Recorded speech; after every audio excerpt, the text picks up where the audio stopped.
There are two major mistakes that people generally make when it comes to upper chest training. These two mistakes are things that actually matter and could be holding back your upper chest growth. So today I'm going to tell you what those mistakes are, how to avoid them, and what to do instead. So the first mistake is assuming that simply because the upper pecs are upper or higher up on the chest, that you need to do some kind of high incline press to target them. Now, in some instances, based on how you set up, this can be helpful, which we'll talk about later. But generally speaking, I see people taking this way too far where they're using 60, 70 degrees plus of incline to try to target the upper chest. But the motion that you're seeing here has pretty much nothing to do with the upper chest. Why? Well, here I have the upper chest represented in blue. Think about what happens when it contracts. It takes this point closer to this point on the inner side of the clavicle.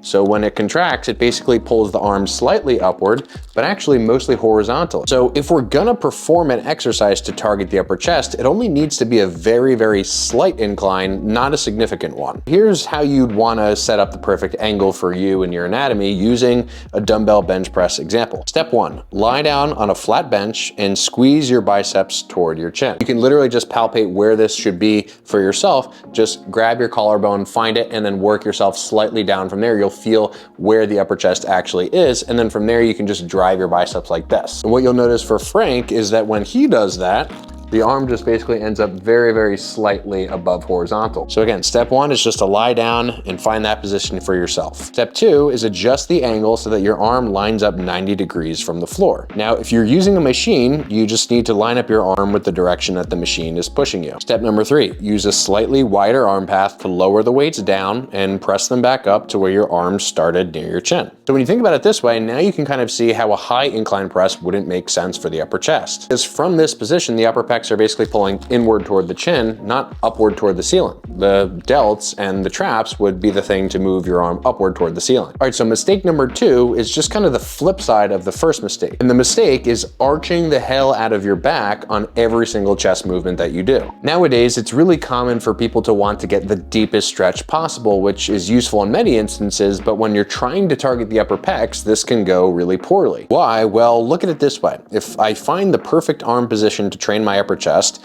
but then I arch the hell out of my back, what has to happen to my arm if I want to press in the same direction? It has to end up lower down on the chest, meaning that you're shifting recruitment away from the upper chest and down toward the lower portions of the chest. Now, I want to be super clear here. There's absolutely nothing wrong with the preference to arch your back on a press. If you like it, you should do it. But if you're trying to target the upper chest, you have to account for the arch and how that changes the angle that you're pressing at. So for example, if you want to arch your back, even when targeting the upper chest, you simply just need to change the bench angle so that you can both perform the arch and press at the appropriate angle relative to the upper chest thing that we went over earlier, where you're just driving your arm inward toward the chin. Now you might be thinking, Ben, doesn't this contradict what you were saying earlier about raising the incline? No, I just meant that you should avoid raising the incline too significantly high, but not a little bit, just to account for your comfort. So typically when training the upper chest, I think any incline between maybe 15 and 50 degrees can be great, just again, depending on how you like to set your back up when you press. The important thing to understand here is just to know where the arm needs to move in relation to the load that you're using. So it's not that 15 degrees of incline is better than 50 or vice versa.